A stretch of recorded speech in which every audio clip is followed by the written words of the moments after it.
Tiles করা বাড়ি, এটাকে একটা গৌরবের কিতা আছে। টাইলসের মধ্যে তো মানুষের মুতেও, পেশাবখানা বাথরুমে টাইলসের মানুষের মুতে না, তো তো টাইলস এটা একবারে বেড়াগেটের কিতা।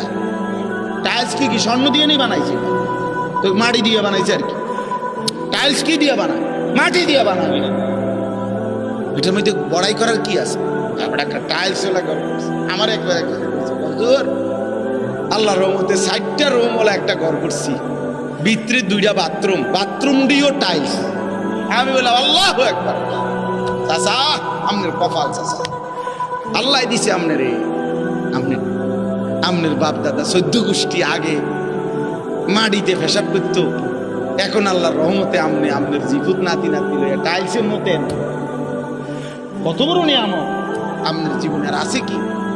এরপর মরে গেলেই তো শান্তি। আমরা টাইলসের মধ্যে না তো, নাহলে এটা কীর্তন করলেন, এটা যে বাথরুমটি শুদ্ধ টাইলস, মানে এটা কিতা?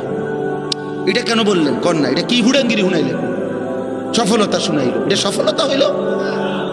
কি শুনাইলেন? এটা যে কীর্তন করেন।